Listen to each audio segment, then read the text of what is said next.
Hey, it's your girl Janika, and I'm coming back to you with another video. The last couple of videos I made, I was talking about Joseph being thrown in the pit, and that's from Genesis 37. And when you're in the pit, the people who thrown you in the pit will say things like, "Look at him, he don't even want to work. He lazy." But one thing I can tell you while being in the pit is continue to praise God, continue to trust God, continue to believe in God, and try not to complain.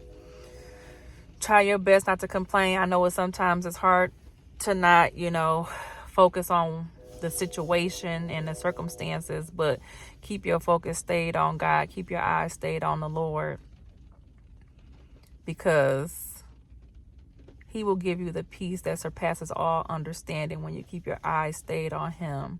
Stay prayerful, rejoice, and remember, God's got your back.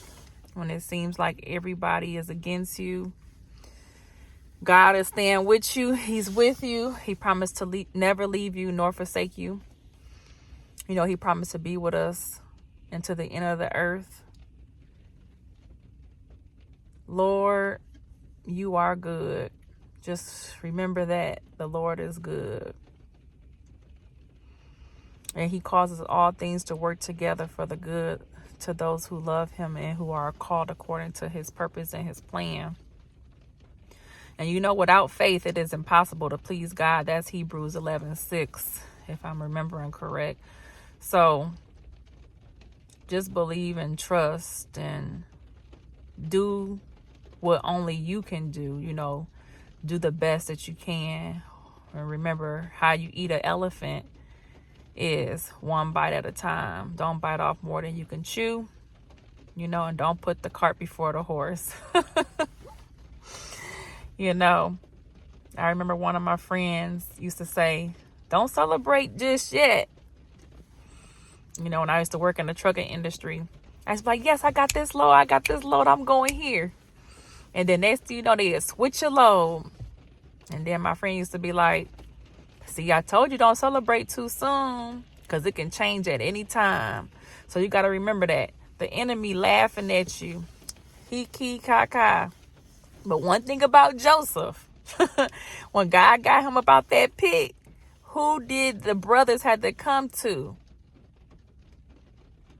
Who did the brothers have to come to when they was experiencing a famine? They had to come to Joseph and do what? Bow down to Joseph, because Joseph was their king. So your enemies, they celebrating too fast. And they don't even know. They don't even see the full picture. They chasing that bag, that silver, that 20 pieces of silver. When guess what? They gonna need you, Joseph. Now again, we're not the characters in the Bible, but we can relate to Joseph, right? We can definitely relate that people that think that they don't need you, and they think that you so easily to be disposal or how you say it? You know what I'm trying to say. To get rid of you, to dispose you. That's what I'm trying to say. To get so quick to get rid of you. And then guess what? God will make the same ones that think that they don't need you. So again, sometimes our enemies, they celebrate too fast. And guess what? God is able to turn the situation around. So stay prayed up. And I just wanted to just drop that little golden nugget.